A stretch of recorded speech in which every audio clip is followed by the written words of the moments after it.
環球大戰線，深入世界最前線。歡迎收看我們節目的觀眾朋友，祝您平安順心。我是董進橋，馬上為您介紹這集的3位來賓。第一位是國際情勢專家賴岳謙，主持人好，觀眾朋友大家好。第二位前國安會副秘書長楊永明，進橋好，各位朋友好。以及陸軍退役少將李建杰，進橋好，各位觀眾大家好。好，我們歡迎3位來賓加入到今天的討論。那我們今天大戰線節目一開始呢，仍然是要先聚焦到中東的戰場，因為大家都知道啊，這陣子呢，美以是展開了這個2週的停火協議啊，大家看到了一絲轉機。但是這裡頭究竟是真的要尋求和平，還是有一些障眼法呢？我們陸續帶大家來展開。因為正當各界都原本以為哦，我們這個2週時間可以來切磋一下，可以來談一下的這個時機點呢，好像可以開始降溫了。但是這個協議生效不到24小時哦，以色列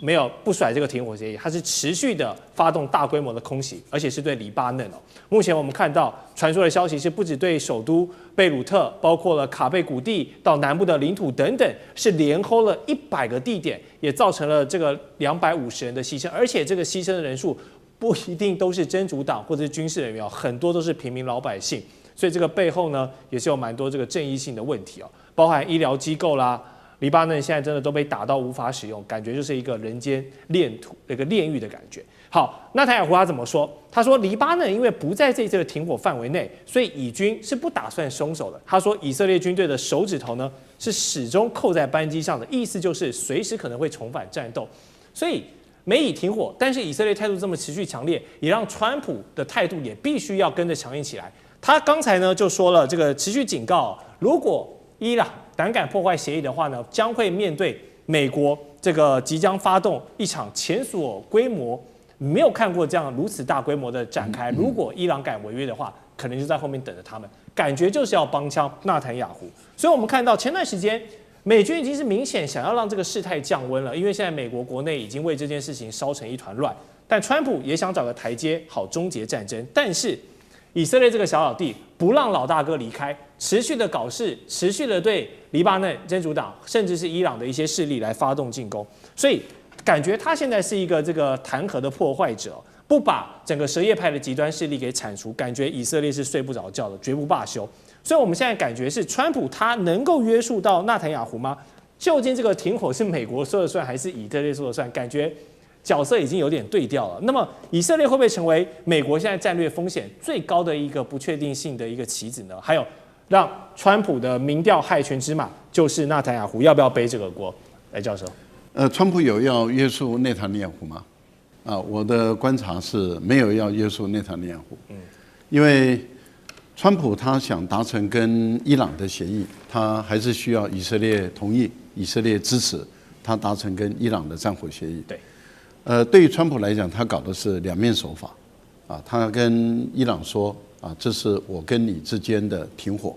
協議來談判。但是伊朗透過調解方，也就是巴基斯坦這邊有非常明確的證據顯示，非常明確哦，這個證據顯示，這個停火是含黎巴嫩跟其他地方。是，因為我們看到巴基斯坦的總理把他們的電文已經公布了。對。這個電文裡面公布裡面就是伊朗他們提出來的條件，那也就是除了跟伊朗的停火以外，黎巴嫩含在內，而且還有 ERS， 是就是其他的地区，其他的地區當然有爭議可以討論，對，例如說指的是加沙的哈馬斯，或者是也門的胡塞組織，那是可以討論的，是，但是明確寫出2個國家名字的，一個就是伊朗，一個就是黎巴嫩，而這個有 at 到誰呢？有 at 到第一個排名第1名的，那就是川普。第2名是范斯，第3名是盧比奧，第4名就是這個中東特使所以4個人都有被通知到，他們也都沒有表達不同意的意見，都沒有的情形下，那也就是這些訊息都很清楚了。对，中國大陸介入了嘛？介入了，那也就是很明確的，那伊朗也同意了，那就是以10點談判作為基礎，從這個10點來做談判，而不是從美國的15點談判，也不是從巴基斯坦的15點談判哦，是從伊朗的10點談判。這一點其實都表達很明白，就是伊朗這次贏了，川普輸得很慘。好，那不管如何，至少台階給川普下了嘛。對，川普趕快就下了台階。可是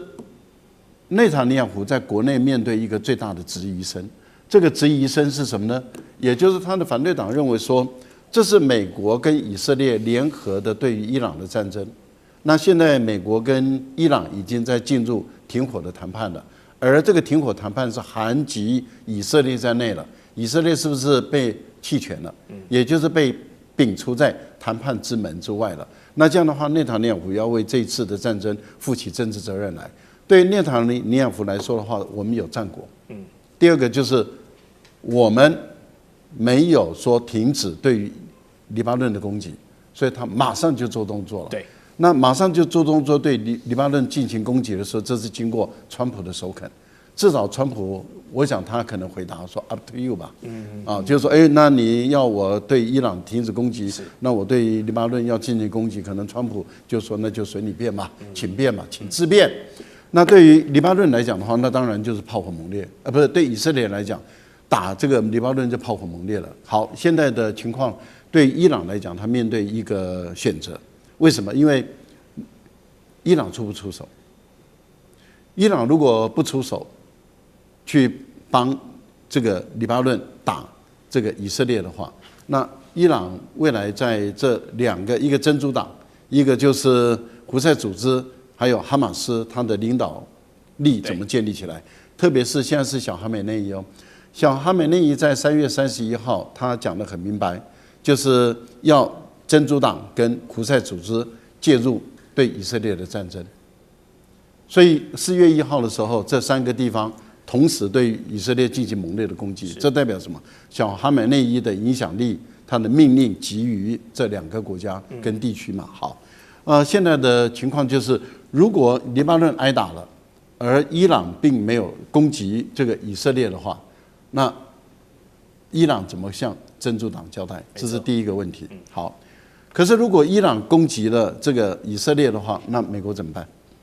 美國要不要幫助以色列跟伊朗戰爭？如果美國幫助以色列跟伊朗戰爭，美國就是一個撕毀談判的人嘛，因為當初談好的是美國跟伊朗停火嘛。對。但是沒有談說美國跟以色列打的話，美國要介入跟伊朗的打仗啊。當初的10點協議跟停火協議沒有談到這一點啊，那你美國怎麼辦？所以我個人認為，如果我是小哈美內伊，我一定是攻擊以色列。我攻擊以色列以後，我來看你美國要不要撕毀合約。如果你美國撕毀合約呢，破壞停火的協議的人就是你川普。可是我覺得伊朗的反應太慢，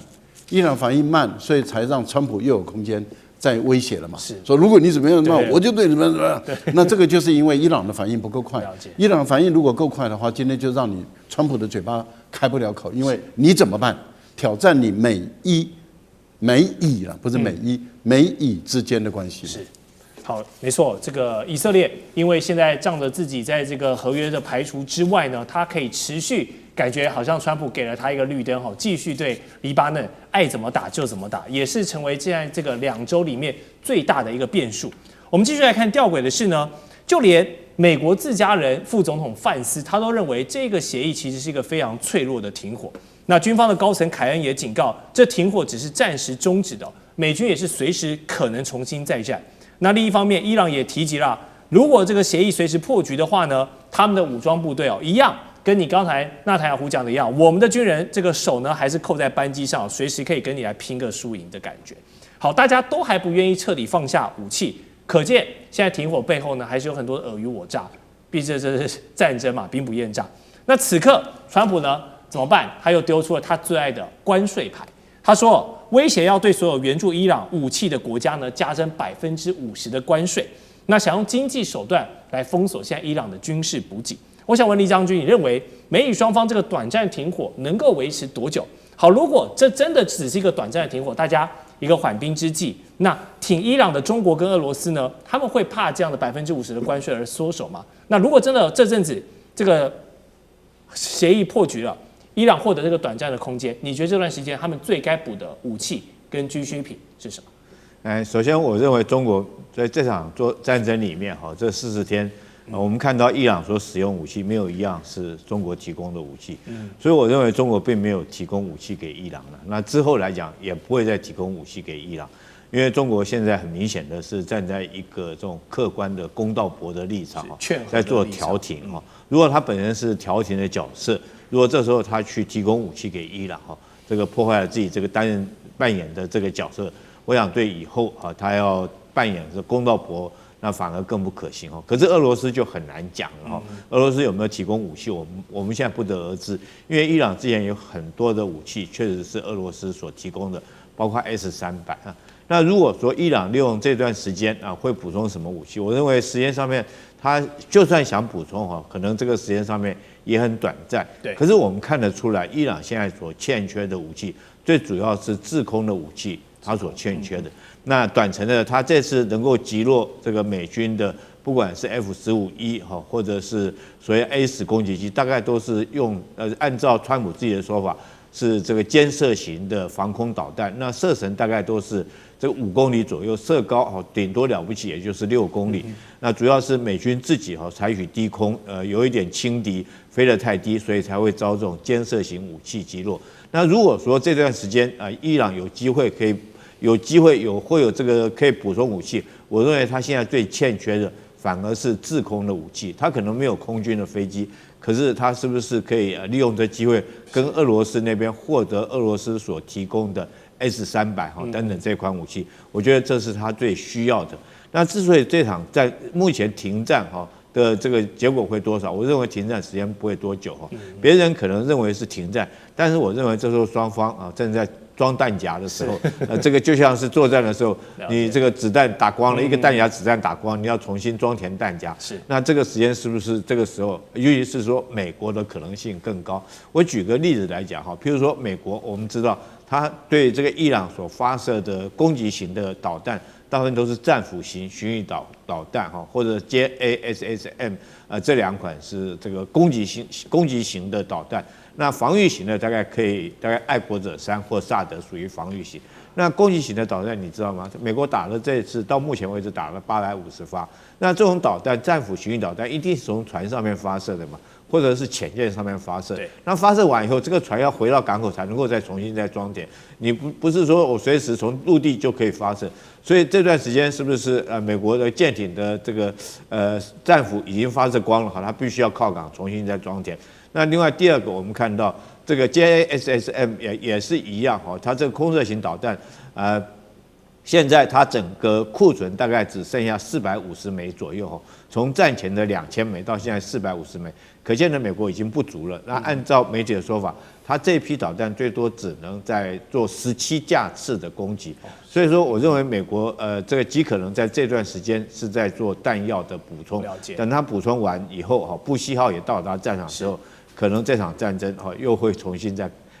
戰火的可能性是很高的。了解。好，酈將軍幫我們分析認為這個短暫的和平其實是非常不穩固、非常脆弱的，大家都是在蓄力一個重拳，可能就要往對方的臉上再揮下去了。好，剛剛有提到中國在這一次的居中斡旋呢，扮演一個公道伯的角色。現在有更多的跡象顯示那確實在這個我們雖然說現在是2週啦，但會不會這麼久，我們要持續觀察。但無論如何，目前的停火能達成呢，中國有出一份力，因為伊朗的官方公開表態呢，感謝中國在這個戰爭的第1天就來持續推動和平的進程。那巴基斯坦總統也感謝中國發揮了這個建設性的作用，就連非常愛酸中國大陸的川普這一次都不得不承認，中國的助力之下確實有幫助伊朗回歸到這個談判桌上。那當中的關鍵人物呢，就要講這個中國的外交部長王毅了，他當然很關鍵，因為媒體揭露王毅在短時間內狂打了26通的電話。好，這個奪命連環扣的目的就是各方協調，因為其實要談的不只是2個主事國，還有很多周邊的一些其他國家來共同交涉，然後濃縮出了他認為能夠穩定中東，或者中方立場認為能夠穩定中東的5點倡議。王老師，我想問你，怎麼看王毅這個奪命連環扣26通肯定是打給很多人了。那穿針引線促成這個和平的契機，還有當美國這個主事者最愛扮演世界老大這個主事者，現在也深入到這個戰爭的泥潭裡面的話，現在是不是世界警察的角色好像變成有點是中國大陸了？我要川普覺得他才是世界警察了那而且川普認為伊朗之所以願意答應停火，是因為中國大陸的促使。那王毅沒有狂打了這個形容有一點誇張，因為戰爭其實打了很久。他是打了相當多電話。最早我記得他是跟埃及的外交部長然後呢，沙烏地阿拉伯都表達說他要派中東特使，所以如果我們把中東特使应該叫翟瑞，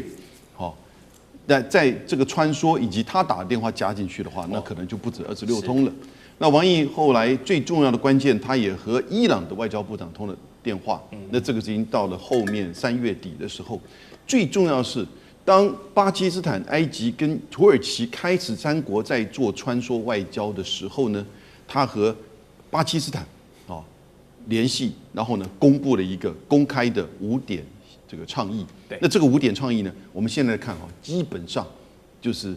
不管是巴基斯坦還是伊朗還是海灣各國，特別是美國，大概都在這個基礎上達到今天的停火。雖然這個停火現在其實還不需要太樂觀，因為總是會有一些要調試，比如說以色列還是在打真主黨，比如說到底伊朗可不可以擁有發電用的濃縮鈾啊？這類問題都還是會造成將來可能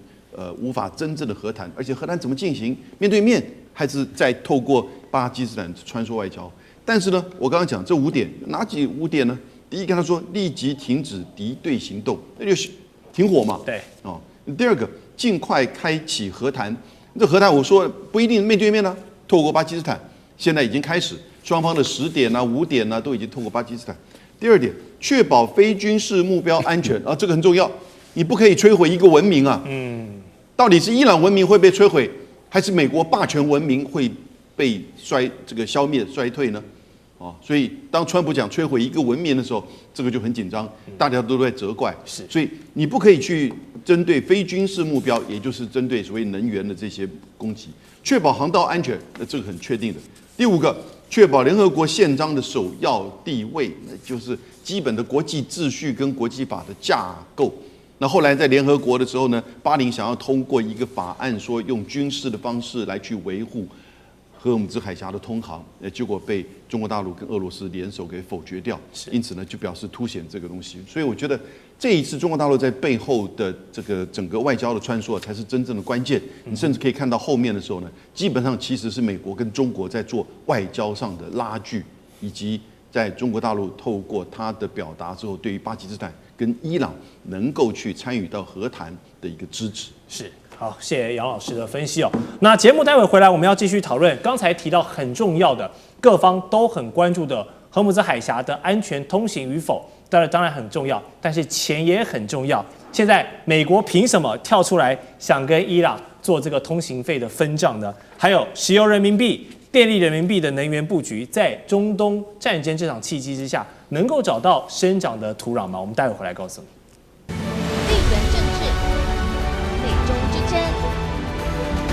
價值，強權崛起，小國生存，現在與未來洞悉事件走向，掌握世界脈動，全球觀點盡在環球大戰線。好，前段節目呢，我們的來賓都分享了這個2週的停火，大家先不用太樂觀，因為一旦有任何的閃失或是誤判呢，可能戰火又要重啟。不過，相信現在大家最關心的還是荷姆茲海峽這個全球石油能源的要道。究竟什麼時候才能恢復正常哦？因為先前根據伊斯蘭革命衛隊他們公開的一個航行地圖哦，是有明確標記這個避開水雷的路線的，代表呢他們是在這個航道的一些關鍵要角真的是有這個埋雷哦，真的有雷的。所以如果你沒有引水人幫你帶路呢，你想路過那就是在玩命。然後另外在這個錢的部分呢，原本伊朗是想跟阿曼來合作收取這個荷姆茲海峽的通行費，結果阿曼的交通部長表態，他們要遵守這個協議的精神不會對通過的船只來收取費用的說法。結果你知道怎麼着？阿曼不收，誰來收？美國來收啊！川普立刻跳出來說，他要來跟伊朗聯合管理荷姆茲海峽，然後一起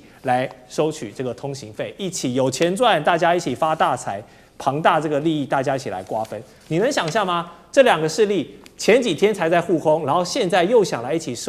刮這個過路費哦。那也許這個川普的商人思維真的是領先大家一步，我實在是不知道他怎麼想的。不過軍事方面，我想先問酈將軍哦，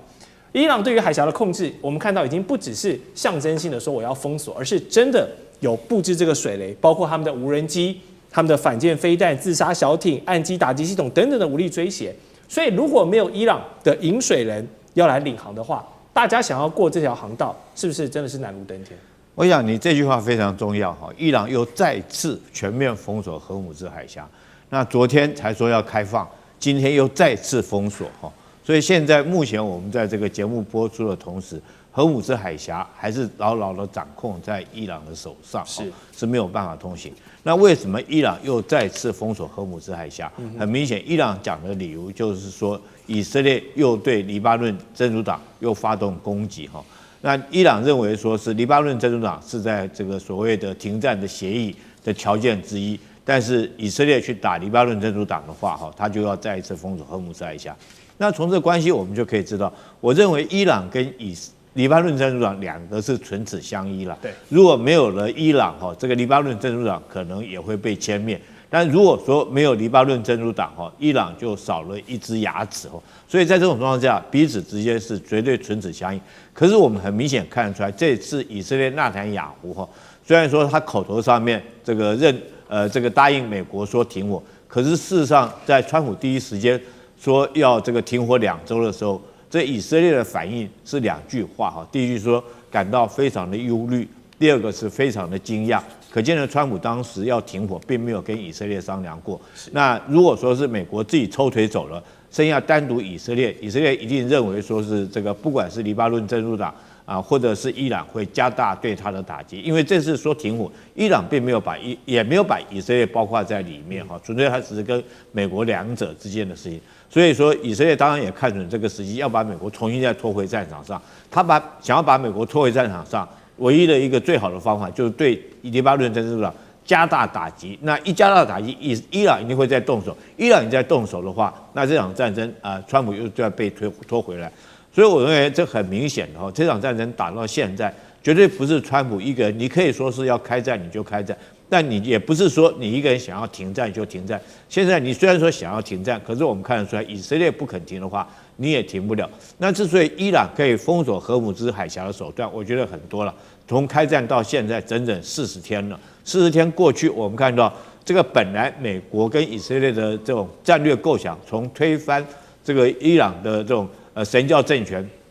到所謂的這個奪取濃縮鈾哈，到限制它的這種導彈發射的距離，到後來只剩下說是為了開放荷姆茲海峽。可是整整40天過去了，我們看到美國對於這個戰略目標來講，到現在是這個毫無辦法，一點成就也沒有。不但他沒有辦法開放荷姆茲海峽，我們看到伊朗3不5時的對着他的林肯號航母戰鬥群，還有他的迪里波里號發射所謂的巡弋導彈、對艦的巡弋導彈，或者是彈道導彈，逼退這個林肯號跟迪里波里號。如果說連美軍自己的迪里波里號或者航母戰鬥群都沒有辦法靠近，我講的只是靠近都沒辦法靠近，那你怎麼可能去開放荷姆茲海峽？所以我認為到現在為止荷姆茲海峽這張王牌還是牢牢掌握在伊朗的手上。那後續我想說，其他各國可能也感受到了，不管日本、韓國或者是北約的這些歐盟的這些國家，都已經感到石油這個能源危機對他們所造成的衝擊。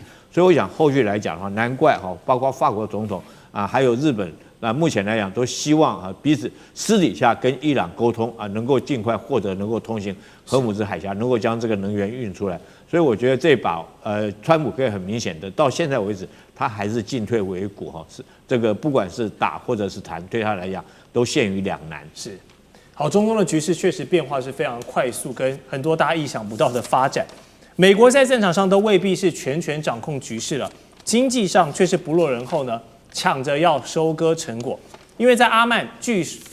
收過路費之後呢，川普跳出來硬要分紅啊。那如果真的讓美國來分一杯羹，介入到這個收取費用的行列裡面，會不會惹怒所有依賴能源的這些國家呢？要知道，美國跟伊朗是有非常大的國仇家恨的，會同意讓這個敵人一起來發大財、共享龐大的利益嗎？也許是我的認知太淺了，我是覺得這個邏輯怎麼想都想不通，所以想請教賴教授幫大家分析。這個川普想的太美了啊，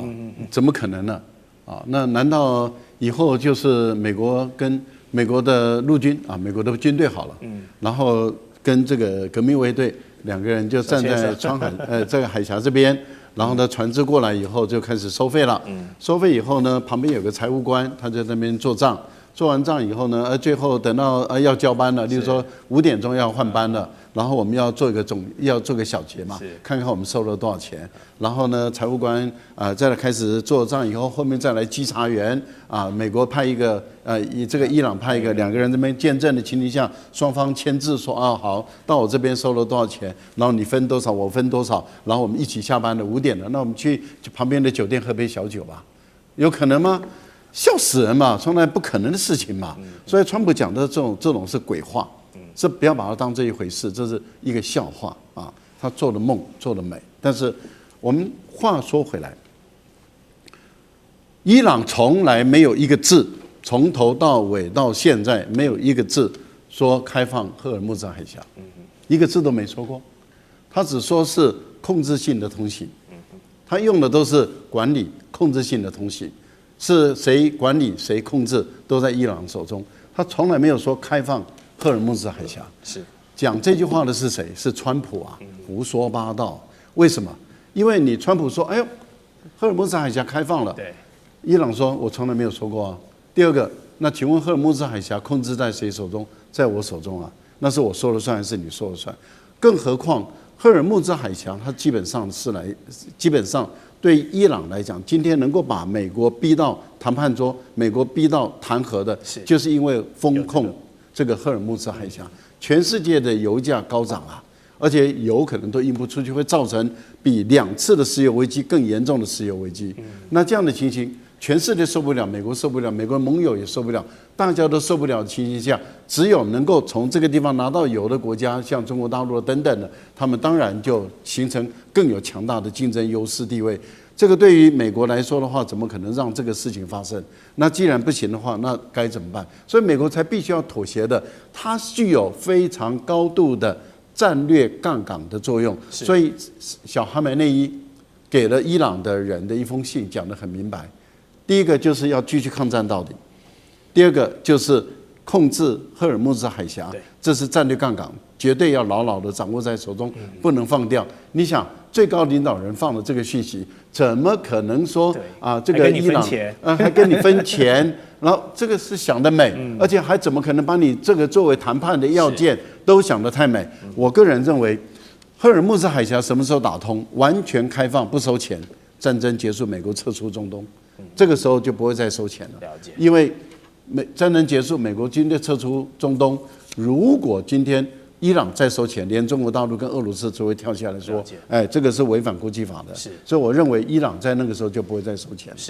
好，前頭話題除了有美伊這2個主事國之外，其餘的國際勢力又是怎麼來看待赫爾木茲海峽的利益平衡呢？我們看到法國總統馬克宏他有跳出來公開表示，號召了15國來共同維護航道的安全，而且當中是沒有美國的角色的。同時，北約這邊的氣氛也很微妙，因為川普就批評這些盟友嘛不仗義啊，我在這邊發動戰爭，結果你們都在袖手旁觀啊，然後被他點名這個不合作的國家，包括了德國、西班牙、法國、意大利，都是在歐洲蠻有話語權的國家。同時，在遠東的南韓政府也是因為這個他們的商船遲遲被扣住，也走不了，然後想要獲得伊朗的這個通行豁免也要跟德黑蘭進行接觸了。所以我們看到從歐洲到這個東北亞，美國的這些盟友現在真的都忍不住了，要開始繞過美國，然後來做一些交涉，就是為了確保自家的船只、自家的國家利益能夠在海峽現在這個情況下呢，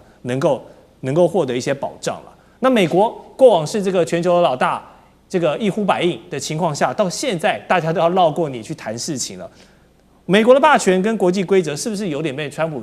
總統玩到有一點這個喪失信任的這一步了？楊老師，你覺得走到這一步了嗎？沒有錯。其實這一次美國對伊朗的戰爭是一個非法，而且是一個侵略戰爭。那我覺得關鍵其實是它不只是沒有得到國際的支持，它其實造成了國際的極度的恐慌，因為伊朗以它僅有的高原堡壘的地理優勢，再加上算是原始的飛彈跟無人機吧，只不過是量儲備了很多，就把美國跟以色列的大兵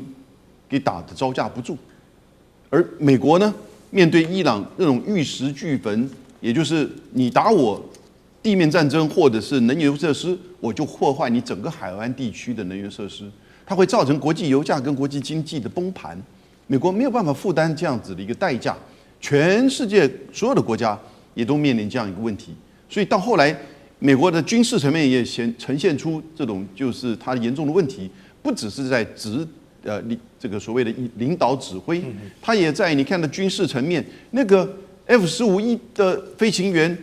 面臨到搶救雷恩大兵的這種救援，結果也掉了好幾架飛機，所以美國的軍事受到嚴重的考驗。這是美國的1956年的蘇伊士運河戰爭的經驗，也就是美國的軍事霸權現在開始面臨到一大挑戰。另外，這也是石油美元的完美風暴啊！各位，在戰爭之前呢，中國大陸的人民幣支付系統每天大概是6000億人民幣，結果到了4月份呢，來到了1倍，1兆2000億以上的人民幣每天的交易額。那所以當然並不代表石油美元的立即的衰退，可是當你走向了更進一步的以電力為主的交易的時候呢，我覺得在今天大家也都面臨到要去調整所謂的能源結構，對，也就要降低天然氣跟能源燒煤在電裡所佔的比例，所以將來你看風電、核能都一定會提升，而這一些呢，中國大陸在就是相關的這些電力人民幣的計算上有更大的優勢，所以我覺得美國在這個過程當中，它不只在軍事層面，它也在整個外交層面，它更在整個美國的就是美元霸權的層面就產生了一個完美的風暴。是。好，謝謝楊老師的分析。剛才有幫我們提到這個石油美元現在面臨一些挑戰的話題，待會回來我們就要告訴你，現在石油人民幣還有電力人民幣這樣的能源大生意，中國大陸做了哪一些精妙的布局？還有剛才揚言這個話說的有點太重，說要毀滅伊朗文明的這個川普總統如今在美國國內也是樹敵無數，就連共和黨人自己都看不下去，要跟他切割。更多的國際話題，我們待會回來。地缘政治、美中之爭、戰略價值、強權崛起、小國生存，現在與未來洞悉事件走向，掌握世界脈動，全球觀點盡在環球大戰線。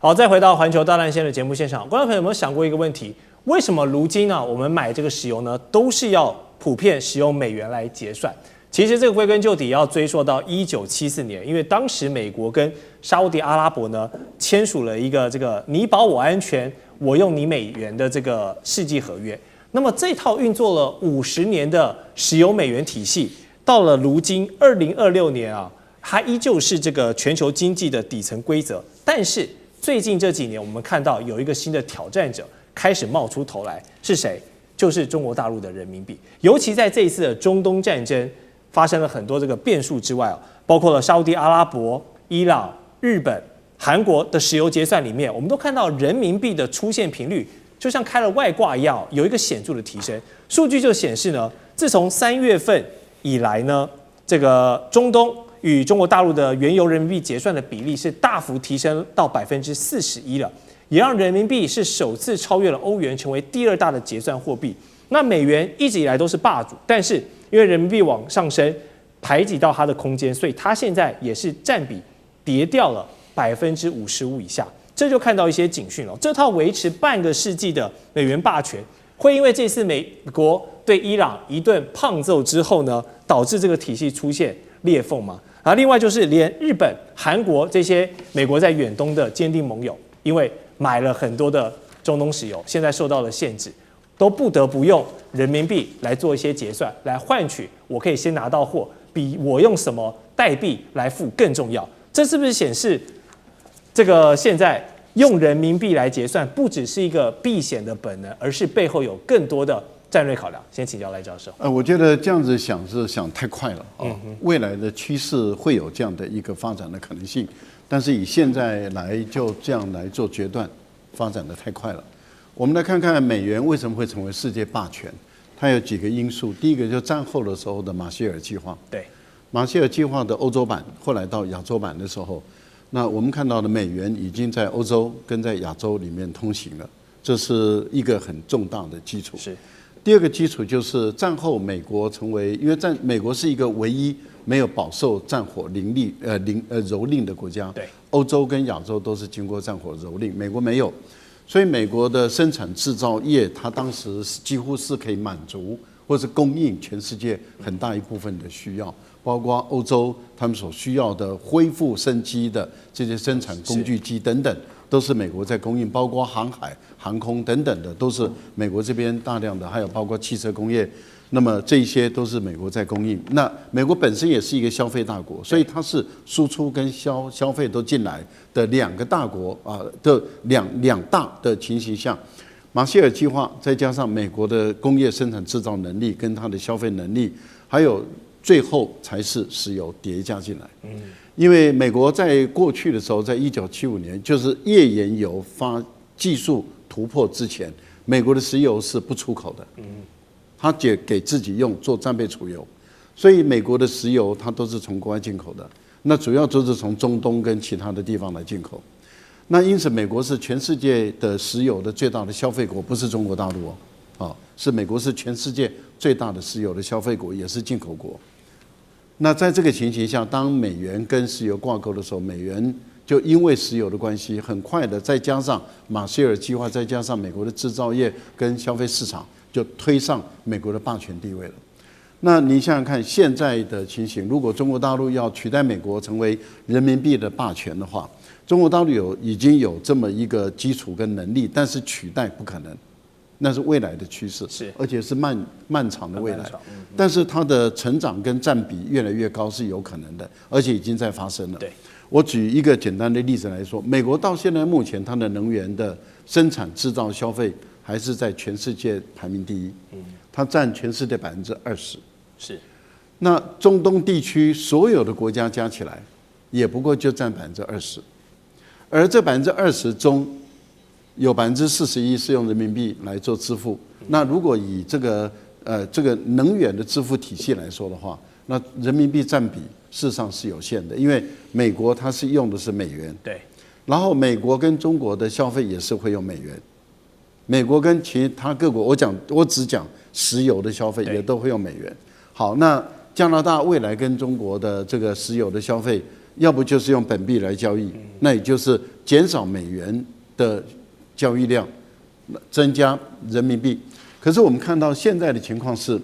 俄羅斯、委內瑞拉跟伊朗，他們跟中國的交易是用本幣來結算，都是能源上。那現在中東地區的國家增加了41%，跟中國是用人民幣來結算。可是這41%裡面，你要扣掉很大一部分，就是伊朗過去就是用人民幣結算。那你這樣子疊加起來，你就會發現說，事實上人民幣的佔比有在增高，但是問題就在於還不到這個人民幣霸權的時代。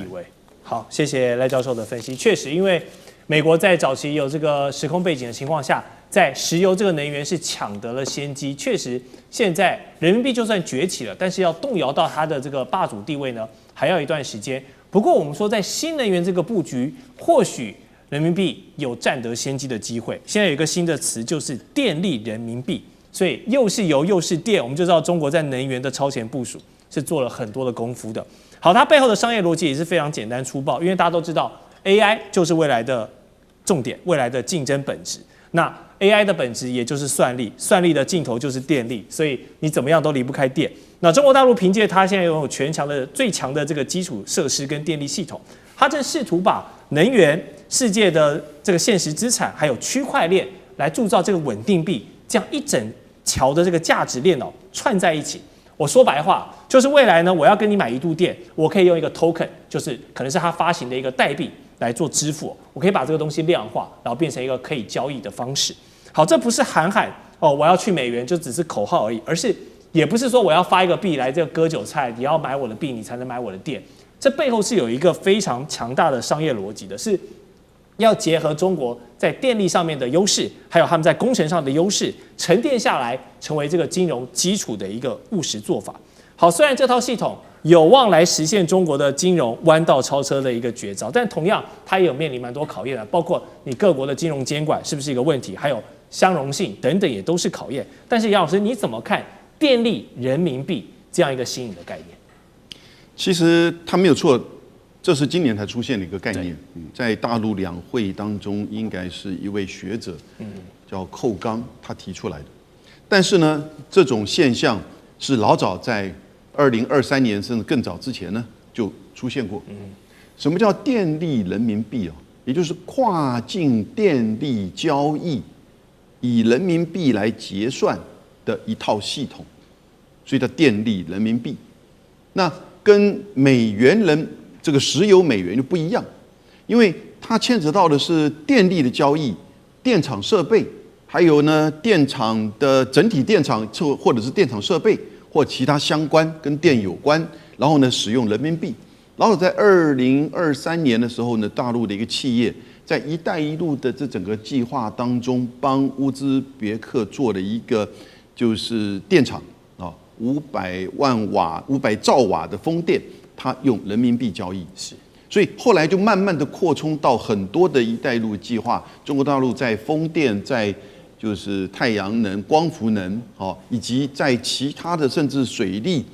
核能的發電的這些項目當中呢，都採取用人民幣的這種方式來做交易。那這個當然就牽扯到，就是雖然只是在"一帶一路"的項目裡面，但因為它形成一個網絡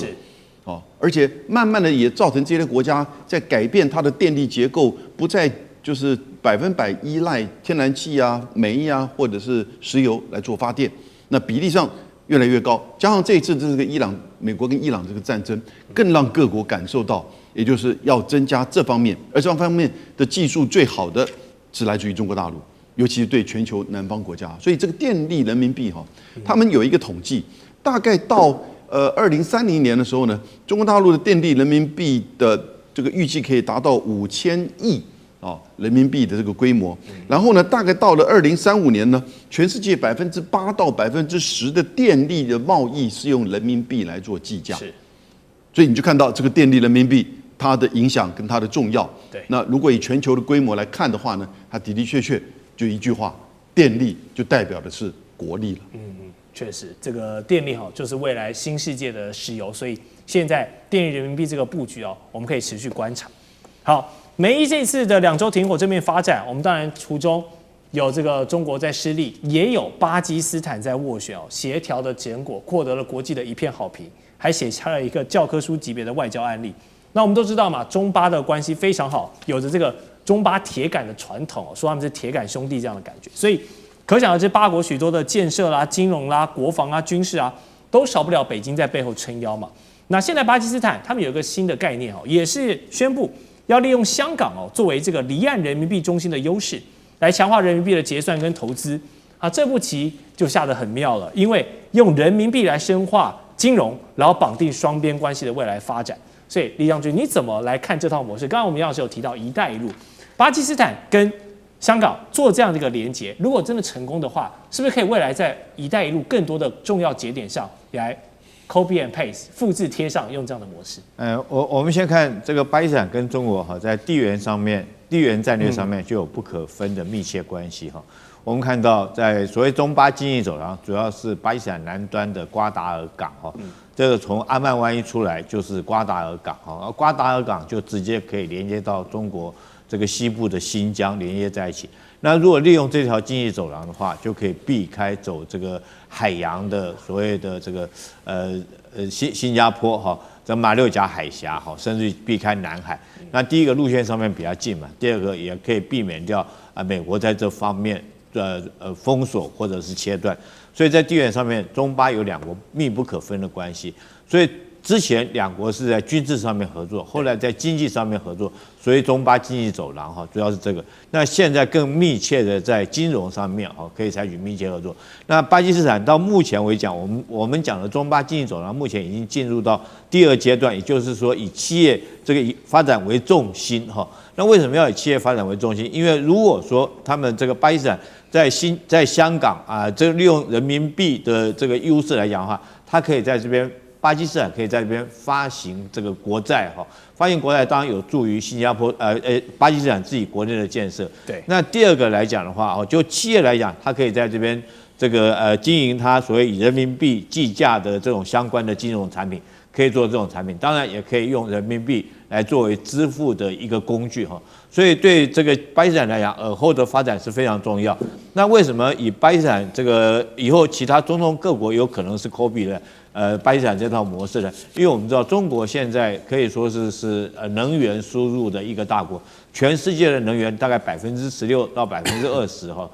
中國來講需求量有這麼大，那這些能源大部分都是從中東地區過來的。那中東地區這個把這油賣給中國，那當然如果說用人民幣計價，現在美國已經不是這麼的需要這麼大量的油嘛，那中國反而最需要。所以当中東把這些油賣給中國之後，那中國可以相對的提供中東這些國家有關的電力。電力不是光賣電而已，它可以賣有關於所謂的這種再生能源的這個產品，或者是儲能的設施哈。那當然，你最重要的一件事情是，未來發展 AI 要求的是要綠能的電，那你不能再用石化的電。所以，當中國將這些產能提供給中東地區，那中東地區這個用這個人民幣計價的可能性會越來越高。所以，我覺得巴基斯坦這一次來講是起了一個示範作用。那之後來講我認為說中東地區各國會比照這種方式，開始用人民幣，或者是在香港地區作為一個這種計價的一個中心。是，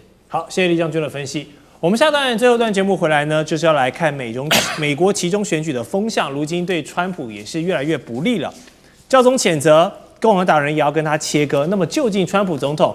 走向距離眾叛親離的處境還剩下多遠？我們待會來繼續跟3位來賓討論，來聽聽他們的精闢分析。地緣政治、美中之爭、戰略價值、強權崛起、小國生存。現在與未來洞悉事件走向，掌握世界脈動，全球觀點盡在環球大戰線。好，最後一節的環球大戰線呢，我們要把視角從剛才的中東還有能源議題聚焦到美國現在國內還有現在的期中選舉的一些民調的一些風向。我們看到上個月呢，美國還有國際上舉辦了規模盛大的無王日 No Kings Days 就是要反對川普他執政很多偏激的想法，而這股熱潮並沒有隨着3月結束就消退哦，現在進入到4月了，還一直在延燒。包括呢，前段時間川普就有警告伊朗，如果不停火協議的話呢，一個文明將在今晚滅亡。還有說，如果再過48個小時，伊朗還不做處置的話呢，地獄就要降臨了。哇，又是滅亡又是地獄的這個說法，對於這個基督立國的美國來說，這很多的老百姓會不太喜歡這樣的用詞，包括教宗梁14世，他也認為川普這個話講的是有點過頭了，實在是令人無法接受，而且他沒有辦法這個指出任何針對民用基礎設施襲擊，這都是違反國際法。但在這個戰爭中，以色列跟美國，不管是誤擊也好，刻意也好，其實都犯了一些對民用設施這個下手的一個情況。好。川普的說法，這個見仁見智哦，但是他的言論瘋狂，這是大家可以見到的事實。這也讓川普再度陷入到了一個政治的危機當中，因為已經有多達數十名的共和黨人，連自家的大佬都挺不下去哦。因為川普這樣一直不斷的發表這些很狂的言論，讓共和黨現在國內的期中選舉舉境是越來越艱難，反而民主黨好像什麼事情都不用做哦，就一直有人在幫他們加分的感覺。好，我們來看到。以川普現在這個80歲的高齡哦，他的健康狀況、他的精神反應，老實講，在同齡人來說呢，算是相當不錯、非常硬朗的。但是管不住嘴巴，想講什麼就講什麼，也常常得罪到別人，用詞不當。所以現在呢，第2任期有人就想針對他的用詞不當、出言不遜，然後來走這個罷免的程序哦，趕他下台。但是賴教授覺得這個可行度有多高？可行度沒有啦啊，因為他的憲法上。對於一個總統的保障啊，他必須要有副總統啊，而且呢，副總統要確認了，例如說他已經有精神上的問題了，對，還有內閣的大部分的成員都站在副總統這邊，然後最後提出來啊，不然的話你沒有辦法罷免他，這第一個。第二個呢，你還要經過國會同意，這也很困難的啊。所以我個人認為要罷免不太容易。雖然有些人因為憤怒、生氣講說要罷免他，但是你實際上要操作它有難度。不要忘了還有一點就是說，美國跟台灣有一些不同。是。美國基本上來講，認為總統或者是這個州長、議員，他們都是有任期的，對，所以他有任期制。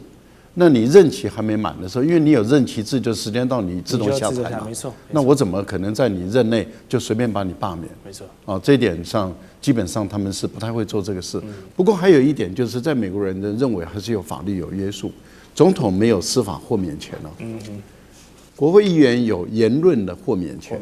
那是言論。但是總統他沒有司法的豁免權，也就是說，法律框架在那個地方，你總統違法還是要用法來辦的。那一旦有足夠違法的證據，你在現任一樣可以把你辦下来啊。是啊。另外還有一個部分，我倒認為彈劾的可能性就存在了。那彈劾以目前來說，距離要選舉之前，我想彈劾的難度也高，因為共和黨還是要表示他們的團結。對，他們對總統有不滿，但是他們還要表示團結，是因為他們害怕影響選情。所以在這個情形下，你在11月選舉前，你要彈劾川普的可能性也不高。但是如果說今天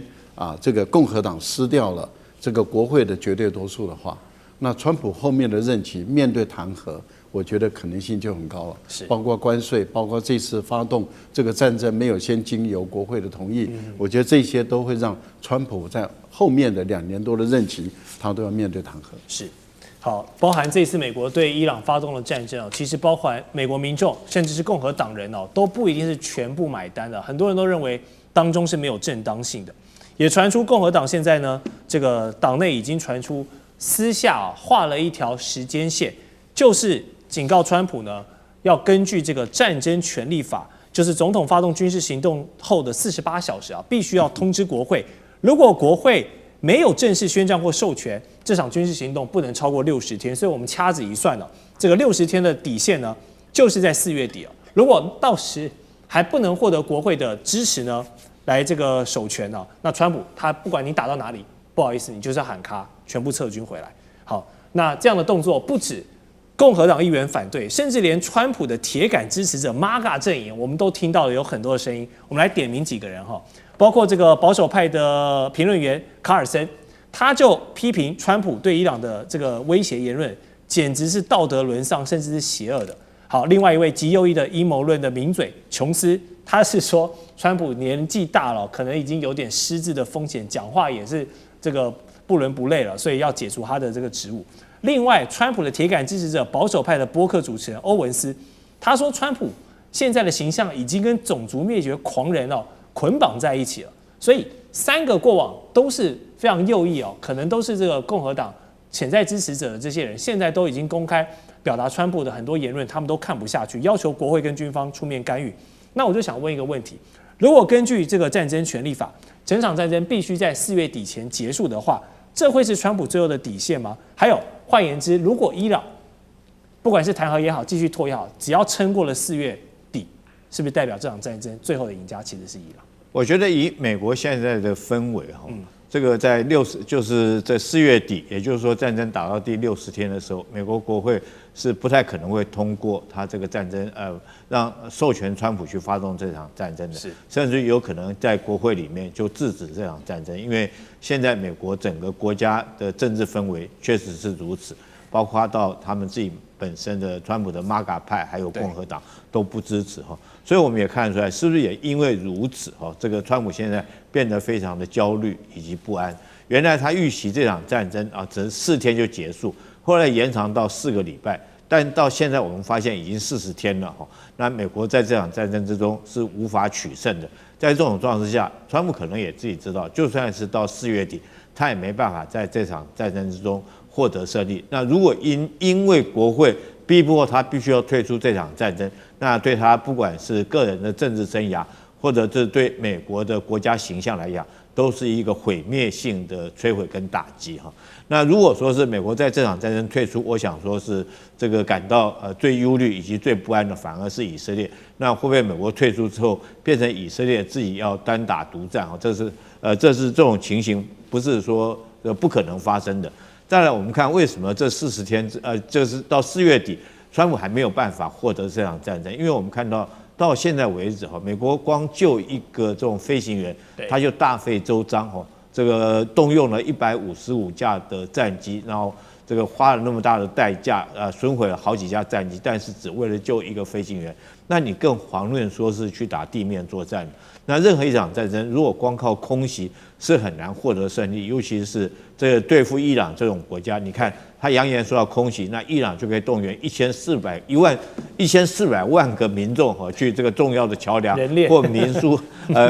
民生重要的設施附近在那邊形成一個人肉盾牌來保護他們設施。這種狀況下，你逼着你美國沒辦法下手，全世界都睜着眼睛在看。你美國你敢去轟炸嗎？我認為他不敢。所以我認為川普就算是到4月底，他這場戰爭他是沒有辦法獲勝的。那在這種狀況下，這個到4月底會有什麼樣一個發展？我覺得很可能川普就自己找個理由就退出這場戰爭。好，現在真的確實風向已經改变了。過往我們都知道，川普的死忠支持者 MAGA 陣營，他們在政治光譜上面是最狂熱的一群人，當年連這個佔領國會這種事情都幹得出來。但是為什麼這一次呢？美伊戰爭會讓這些人也跟川普要離開了，要眾叛親離了？美國社會如此反彈這場戰爭的原因為什麼這麼大？楊老師 ，MAGA 為什麼支持川普？因為美國優先。那這裡面當然很多美國的國家利益、民族認同，甚至一些意識形態。对。但是川普现在為止在對伊朗的戰爭上顯現的是什麼？以色列優先，金主優先。然後呢，自己誇大的這些言辭言論，讓大家覺得跟他實際上的政策相背而馳。所以對於以色列，很多美國的這些福音教派人是支持的，尤其是錫山主義者。但是福音教派裡面也有不是如此的觀點的。所以以色列的金主對於美國的政治人物的影響是很深刻。但是呢，對於美國政治人物這些支持者，尤其是 MAGA 的支持者，卻不是那麼能夠到位。因為那個基本上太全面了。那第二個呢，是有關於在戰爭之後本身的經濟跟油價的衝擊，那不得了啊！你光是在加州，那油價已經每加侖超過10塊美元。那整個美國平均呢，他們是說大概是超過5塊美元。对，戰前只有3.6到3.8美元一加侖。所以你心裡痛嘛？他們這個視頻上面說一邊在加油一邊在罵川普。那當然也有 MAGA 會罵了，對不對？所以越來越多的比例在對川普的這個伊朗政策對產生批判，尤其是你看到他現在的支持度降到37%了。那過去大概他就任以來都一直是40%以上，甚至還有更高的時候。現在37%，我覺得這已經是一個嚴重的警訊。是35個共和黨的眾議員決定不選了，沒辦法去支持你了。然後呢，更多的名嘴開始這個跟他這個站立不同邊，都開始在罵他了。